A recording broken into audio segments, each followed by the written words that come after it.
دنیا نے سنا تو اس سختی کو مزید سخت کر دیا. کتنے دور آئے کہ ظالموں نے قبر امام حسین کو پہلے بٹھانے شروع کر دی. کتنی سخت شرائط رکھ دی گئی. یہاں تک کہ کہا ایک جان دو، ایک جان جا کے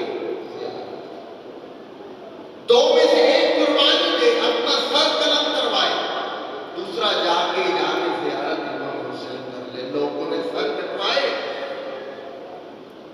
ہاں اب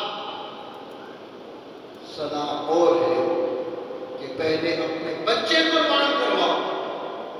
اپنا ایک بچہ قربان کرو تو پھر جا کے زیارت امام کر سکتے. لوگوں نے بچے اپنے قربان کروائے. یہاں بچے کا سر قلم ہونا ہوتا تھا کہ دوڑ لگا کے اپنے آپ کو قبر امام حسین پہ گرا دیتے تھے. السلام علیکم یا ابا عبداللہ و حسین، میری قربانی کو قبول کرو، میں تیری قبر پہ تیری زیارت کو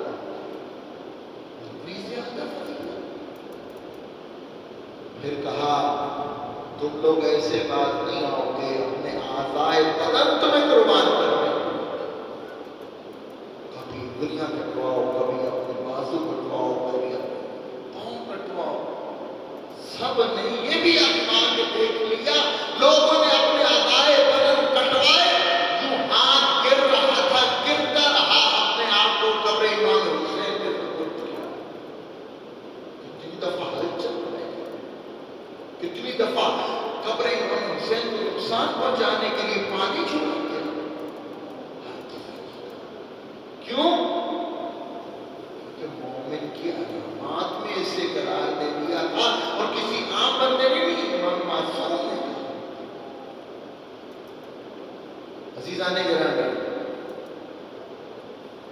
آئمہ علیہ السلام کا فرمان ہے نمک کے ساتھ چائے کیوں نہ آپ کو روٹی کھانی پڑے، زیارت امام حسین کو ترک مت کرو. امام جعفر صادق علیہ السلام ایک صحابی سدید بہت پیار ہے. مولا امام جعفر اس سے پوچھتے ہیں اے سدید تم روزانہ امام حسین کی زیارت پہ جاتا ہے؟ نہیں مولا، تو امام حسین کے حق میں جفا کرتا. جفا لفظ بہت سخت ہے اور امام حسین کیا کرے؟ ہاں ہفتے میں ایک دفعہ جاتا ہے. نہ مولا، ہاں تو امام حسین کے حق میں جفا کرتا. کہا مہینے میں؟ نہیں مولا. کہا سال میں؟ ہاں مولا. اللہ توفیق دے تو سال میں ایک دفعہ دو دفعہ میں امام کی زیارت سے مشرف ہوتا ہوں. کہا تو امام کے حق میں جفا کرتا. مولا اتنی مسافت ہے، اتنا سفر کر کے جانا پڑتا ہے، میرے بچے بھی ہیں، میرے اہل خانہ بھی ہیں، میرے معاملات بھی ہیں، میں کیسے روزانہ جاؤں بھی اور آؤں بھی زیارت. کہا اے سدید، میرے بابا میرا جد امام حسین بہت غریب ہے، تمہیں مسافت کرنے کی ضرورت نہیں ہے. اپنے گھر کی چھت کے اوپر چلا جایا کر، کربلا کی طرف رخ کر کے صرف امام حسین کے ذریعے اپنے آپ کو حاضر ناظر جان کے صرف یہ کہہ دیا کر السلام علیکم یا ابا عبداللہ، السلام علیکم ورحمۃ اللہ وبرکاتہ. تجھے زیارت امام حسین کا ثواب مل جائے گا. کہتا ہے پہلے تو میں ایسے نہیں کرتا تھا، لیکن جب سے امام نے مجھے بتایا میں دن میں 17 دفعہ چھت کے اوپر کھلے میدان میں جا کے کربلا کے منہ کی طرف منہ کر کے امام کو سلام کیا. عزیزان گرامی، کربلا کی زیارت پہ جایا کیجیے. انشاءاللہ ہمارا کاروان مناظر حسین ادارہ مناظر حسین کے زیر سرپرستی آج صبح ایک کاروان اعظم کربلا ہے.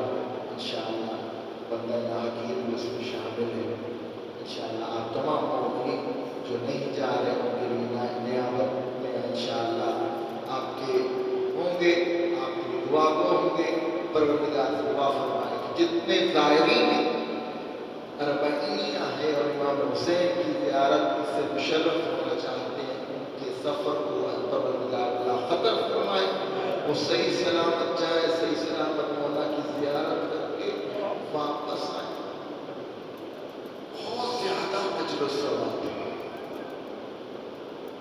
امام فرماتے ہیں جو زیارت امام حسین کا ارادہ کرتا ہے تو اب وہ زیارت امام حسین کے لیے گھر سے نکلتا ہے تو ایک قدم اٹھاتا ہے تو پروردگار اس کے 70,000 گناہوں کو معاف کر دیتا. ہاں، جو ایک قدم اٹھاتا ہے اس کو مقبول حج کا ثواب، اور پھر جو پاؤں رکھتا ہے یہ مقبول عمرے کا ثواب. اور یہاں تک کہ کہا گیا وہ مقبول حج جو اس نے رسول خدا کے ساتھ مل کے انجام دیا. اور مقبول اسے کہتے ہیں کیوں جو ہم عام عبادت کرتے ہیں اس کے اندر ہمیں شائبہ پایا جاتا ہے، شک رہتا ہے، پتہ نہیں قبول ہوئی ہے کہ نہیں ہوئی. لیکن جو اس طرح قدم اٹھاتا ہے تو وہ اللہ کے قبول و مقبول، یعنی اگر اس کے اندر کمی کوتاہی بھی رہ گئی تب بھی اللہ تعالیٰ اس کو قبول و مقبول فرمائے. امام سے پوچھا گیا مولا یہ جو آپ نے کہا، مولا نے فرمایا جو ہمارے جد مظلوم امام حسین کی زیارت میں جائے گا اللہ تعالیٰ اسے 70 مقبول حج کا ثواب عطا کرے گا. بہت سی روایات میں سے میں خلاصہ پیش کر رہا ہوں. کیا یہ ایک سفر زیارت قبر امام حسین ہے؟ مولا نے کہا نہیں. پھر کہا جب زائر قبر امام حسین پہ کھڑا ہوتا ہے اس کی آنکھ جب تک پلک جھپکتی ہے، جتنی اس کی آنکھ پلک جھپکتی ہے، ہر پلک جھپکنے میں اللہ تعالیٰ اسے 70 مقبول حج کا ثواب عطا کرتا ہے. اور جو کربلا کی سرزمین میں پہنچ جائے تو امام فرماتے ہیں کہ اپنی حیثیت کو پہچان کہ تیرے قدموں کے نیچے آ رہی ہے خاک کی شفا. تیرے قدموں کے نیچے تیرے چلنے سے جتنے خاک کربلا کے ذرے آ رہے ہیں، ہر ذرے کے بدلے میں اللہ تعالیٰ تیرے گناہوں کو بخشا اور وہ ایک ذرہ تیرے لیے طلب استغفار کرتا. عزیزانی گرامی، ہمیں امام حسین کے حق کو پہچاننے کی ضرورت ہے. کسی نے سوال کیا تھا اتنا سوال، کہا ایک سوال کا جواب تم مجھے دے دے پھر تجھے خود ہی پتہ چل جائے گا کہ یہ سوال کافی ہے. پوچھئے. کہا ایک جنگل بیابان ہو، کوئی بادشاہ وہاں پہ چلا جائے اور بھٹک جائے، اپنے لشکر سے دور چلا جائے، تنہا رہ جائے اور اس کو جنگل سے باہر نکلنے کا رستہ معلوم نہ ہو. وہ کبھی کدھر جاتا ہے واپس پلٹ آتا ہے، کبھی کدھر جاتا ہے واپس پلٹ آتا ہے. لیکن تھوڑا جب 1-2 دن گزر جاتے ہیں، بھوک پیاس کی شدت اس کو مارے جا رہی ہوتی ہے. اب انتہا ہوتی ہے کہ اس کی پیاس کی بھی اور اس کی بھوک کی بھی کہ اچانک اسے لگتا ہے کہ میری جان ابھی نکلے کی نکلے، اور اس کی نظر پڑ جائے ایک جھونپڑی پہ، اور جھونپڑی میں وہ چلا جائے تو جا کے دیکھے تو وہاں پہ کوئی اسے مل جائے، اور جب اس کو مل جاتا ہے تو اسے کہتا ہے کہ اے بندہ خدا، میں بھوکا بھی ہوں پیاسا بھی ہوں، کچھ دے دے، اور اس کے پاس سوائے ایک بکری کے کچھ نہ ہو، ایک بکری کے کچھ نہ ہو، اور وہ اس کا دودھ دو کے اس کو پلا دے جس سے اس کی پیاس بجھ جائے، اور وہ اسی بکری کو کاٹ کے اس کو کھلا دے جس سے اس کی جان بچ جائے، تو اب مجھے یہ بتا کہ وہ بادشاہ جو اپنی زندگی بچا گیا، کل کو اپنے تخت پہ جا کے بیٹھ جائے، اور یہ وہ غریب جھونپڑی والا جس کی ساری زندگی کا اثاثہ وہ ایک بکری تھی، اس کے در پہ اگر چلا جائے اور ضرورت مند ہو تو بادشاہ کو اسے کیا دے دینا چاہیے؟ تو اس نے جواب دینے والے نے کہا حق تو یہ بنتا ہے کہ اسے اپنی ساری بادشاہی چھوڑ کے اپنے تخت سے اتر جانا چاہیے، کیوں آج وہ تخت پہ بیٹھا ہے تو اس فقیر کی وجہ سے بیٹھا ہے، اس جھونپڑی والے کی وجہ سے بیٹھا ہے۔ کہا اسی طرح امام حسین علیہ السلام نے بھی جو عمل کیا وہ ایسا ہی ہے کہ اگر امام حسین قربانی نہ دیتے، اگر امام حسین علی اکبر کو قربان نہ کرتے، علی اکبر کو قربان نہ کرتے، عباس کو قربان نہ کرتے، قاسم کو قربان نہ کرتے، اپنے اصحاب کو قربان نہ کرتے، تو یہ دین اسلام، یہ اللہ کا نام لینے والا کوئی بھی باقی نہ رہ جاتا، دنیا تباہ ہو جاتی۔ آج اگر یہ آزانیں، اگر یہ نمازیں، یہ عبادات باقی ہے تو امام حسین کی قربانی کے صدقے میں باقی ہے، تو اللہ اگر اپنا سارے کا سارا ثواب بھی امام حسین کے صدقے میں دینا چاہے تو وہ بھی کرے۔ عزیزان گرامی، ہم امام حسین علیہ السلام کی معرفت نہیں رکھتے، ہماری عبادت صرف دیکھا دکھائی کی عبادت ہے۔ کیوں؟ بچپن سے ہی یہی تربیت تھی، باپ نے نماز پڑھی تو بچے نے آ کے نماز پڑھنا شروع کر دی، باپ اگر مسجد نہیں گیا تو بیٹا بھی مسجد نہیں جاتا، جتنا زور لگا لیجیے، باپ نے ماں نے قرآن نہیں کھولا تو بچے کو جتنا کہہ لو قرآن نہیں کھولے گا۔ آج جو ارمین کی زیارت ہے یہ بھی ایک دیکھا دکھائی عبادت بن چکی ہے، ایک ٹرینڈ بن چکا ہے، جی میں 4 دفعہ جا چکا ہوں، میں 5 دفعہ جا چکا ہوں، میں 8 دفعہ جا چکا ہوں، او کیا کہنے عربوں کے، او کیا کہنے انہیں راتیوں کے، بھائی کمال کر دیتے ہیں بھائی، عظمت ان کی دیکھنے والی ہے بھائی، بہت قریب ہے، امام حسین کو اتنا خرچ کرتے ہیں، جناب سب کچھ رکھ دیتے ہیں، اور جناب بھائی وہ کھانے، وہ ڈشیں، وہ اتنی خدمت، اتنا کچھ، پوچھا یہ کیا ہے؟ عراقیوں سے پوچھو، کہتے ہیں یہ ہماری انویسٹمنٹ ہے، کیونکہ امام حسین کریم ہے، امام زمانہ کریم ہے، ہم نام حسین پہ خرچ کرتے ہیں، آج خرچ کرتے ہیں تو اگلے سال تک اتنا زیادہ ہمیں عطا کر دیتے ہیں یہ کہ ہمیں تصور ہی نہیں ہے۔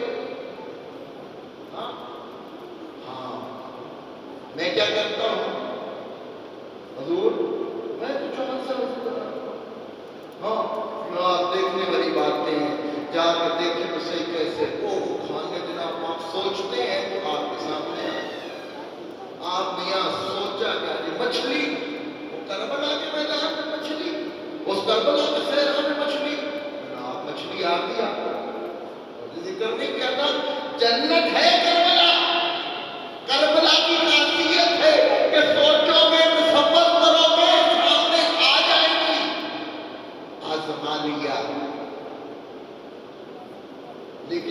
اور بیان کرنا چاہتا ہوں۔ عزیزان گرامی، میں نے جب یہ باتیں آپ کے سامنے کی، آدھے سے زیادہ لوگوں کا دل کیا کہ یار میں بھی کروں گا۔ میں نے انہیں کہا کہ بھائی میں تو کام یار بہت مزہ آتا ہے، بات بھی کرتے ہیں اور جناب کھانے شانے کی فکر کوئی نہیں، اگلی دفعہ کہتے اگلی دفعہ ساتھ چلیں۔ میں نے کیا سنائے؟ کھانے۔ میں نے کیا سنائے؟ عربوں کی باتیں۔ میں نے کیا سنائے؟ وہاں کی بات کے مزے۔ نہ اس بندے کو معرفت کا پتہ ہے کہ میری کیا حیثیت ہے اور کس کے حکم پہ یہ میں کام کر رہا ہوں، نہ میں نے آگے اس چیز کو بتایا۔ جو کہتا ہے الاعمال بالنیات، رسول خدا کا فرمان ہے کہ نیتوں کا اعمال کا دار و مدار نیتوں کے اوپر ہے، کہ جیسی نیت ہوگی ویسا عمل ہوگا۔ کہتے ہیں ہم یورپ بھی گھوم آئے، ہم جناب کیا کہتے ہیں مڈل ایسٹ بھی گھوم آئے، ہم جناب آسٹریلیا بھی گھوم آئے، امریکہ بھی گھوم آئے، چلو جی زیارات بھی چکر لا رہے ہیں۔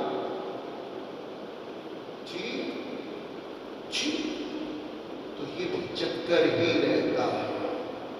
حاصل اپنے دل میں، اپنے دماغ میں ان چیزوں کو بٹھائیے کہ یہ جو میں عمل کر رہا ہوں کیا عمل ہے، تاکہ مجھے اس کا اجر ملے۔ نیت مومن خیر من عمل ہی۔ آپ نے یہاں ارادہ کیا کہ میں صبح انشاءاللہ کربلا جانے کی تیاری کروں گا، کل میں صبح کی نماز میں مسجد میں ادا کروں گا، نیت آپ کر رہے ہیں، اجر نماز پڑھنے کا ابھی مل گیا۔ کیا مومن کی نیت اس کے عمل سے بہتر ہے؟ نیت کی ہے، عمل نہیں انجام دیا، اللہ نے کہا میرے آپ کے استنامہ اعمال مجھے ثواب درج کرو۔ اللہ جلدی کر رہے ہیں، ابھی اس نے عمل نہیں کیا۔ کہا جب اس نے دل سے ارادہ کر لیا ہے عمل نہیں کرنے کا۔ عزیزان گرامی، زیارت امام حسین کرنے سے پہلے معرفت امام حسین ہونا ضروری ہے، مقصد امام حسین ضروری ہے۔ وجہ کیا؟ واقعہ کربلا کے بعد پتہ کتنے لوگ قبر امام حسین پہ مجاور بن گئے، زائر بن کے گئے۔ کب؟ واقعہ کربلا 12 راشد دفن ہوئے تھے، ہاں اس کے بعد وہاں پہرا نہیں لگا، ہاں اسیروں کو لے کے پیچھے قبریں بن گئی، لیکن کتنے لوگ آئے قبر امام حسین کی زیارت پہ آئے، انہوں نے گریہ بھی کیا۔ کتنی روایات ہیں میں گن سکتا ہوں، انہوں نے چراغ بھی روشن کیے قبر امام حسین پہ، لیکن تاریخ ان کو اول زائر امام حسین نہیں کہتے۔ وجہ کیا ہے؟ وجہ یہ ہے کہ زائر تھے لیکن معرفت نہیں رکھتے تھے۔ کون زائر کون اول ہے؟ کہا جابر بن عبداللہ انصاری، نابینا صحابی ہے، رسول خدا کا صحابی ہے، 5 اماموں کی خدمت میں رہ چکا ہے۔ حالت کیا ہے؟ مدینہ کیا خبر ملی کہ زہرا کا گلشن اجڑ چکا ہے۔ اس نے کہا اب میں مدینہ میں نہیں رہوں گا، اب جب تک زندگی رہے گی قبر امام حسین کا مجاور بن کے رہوں گا۔ اپنے غلام سے کہتا ہے غلام مجھے کربلا لے چل۔ غلام اور یہ جانور 40 سے 1 دن پہلے کربلا کے اندر وارد ہوتے ہیں۔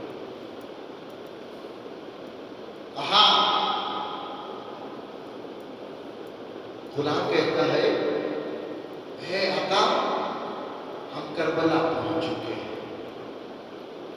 یہاں پہ ڈھیر تو مٹی کے دکھائی دے رہے ہیں لیکن کسی کے اوپر نام نہیں لکھا ہوا، تو پہچان نہیں سکتا کہ کس کی قبر کون سی ہے۔ ہاں میں حسین کو جانتا ہوں، معرفت حسین رکھتا ہوں، حسین کا عاشق ہوں، حسین کا شیعہ ہوں، میں حسین کا غلام ہوں، میں حسین کو آواز دوں گا، وہ الگ کو مجھے پکاریں گے، اے جابر میں ادھر ہوں، آجا میرے پاس آجا۔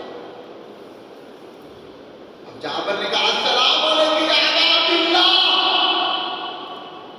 مولا مجھے شرف زیارت دیجیے۔ جواب نہیں، مولا میں آپ کا غلام جابر آپ کی زیارت کے لیے آیا ہوں، مولا مجھے جواب دیجیے تاکہ آپ کی قبر پہ آ سکوں۔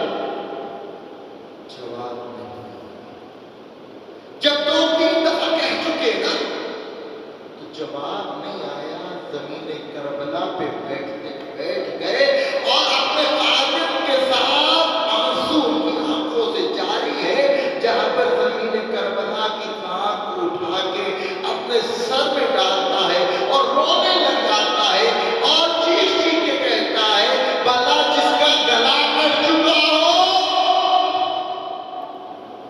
تو اس سے جواب دے سکتا ہے، اے غلام میں حسین کے خون کو پہچانتا ہوں، حسین سے خاص کے من کی خوشبو آیا کرتی تھی، تو مجھے ایک ایک قبر میں لے جا، میں ایک ایک قبر کی رات کو اٹھا کے سن دوں گا، جہاں مجھے حسین کی خوشبو آ جائے گی وہی قبر امام حسین ہے۔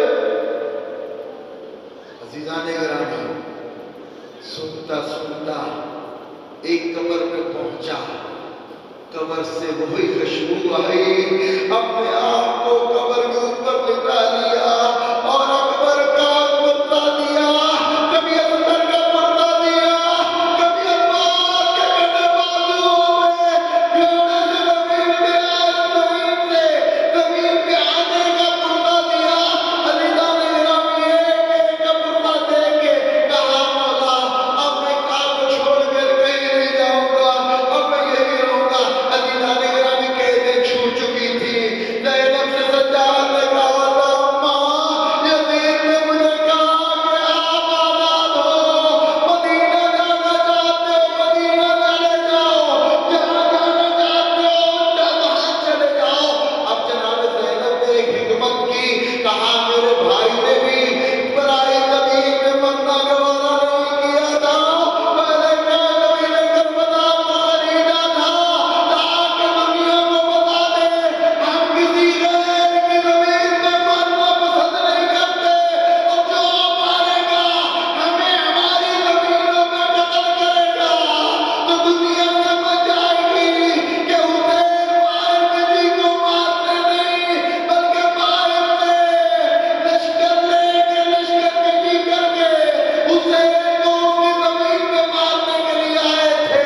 عزیزان گرامی جب جناب زینب کو یہ پتہ چلا کہ قیدوں سے آزاد ہو گئے تو جناب زینب نے بھی یہ کہا اے بیٹا سجاد ایسے نہ جاؤں گی، میری پہلے تین شرط ہے، یزید سے کہو کہ ہم پہلے بھی حق میں تھے، ہم اپنی حق میں، دنیا کو بھی بتا دو ہم حق میں تھے، اس نے ہم پہ ظلم کیا ہے، اس لیے وہ میری شرطیں میری پوری کرے۔ بیوی کیا شرطیں ہیں؟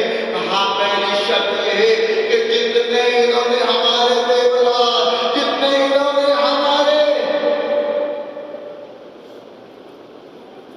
جتنی بھی انہوں نے ہماری چیزیں لوٹی ہیں وہ ہمارے تبرکات ہمیں واپس کیے جائیں۔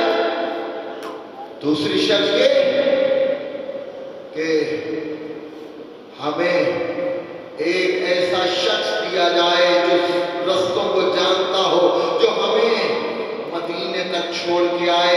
تیسری شرط یہ ہے کہ مجھے ایک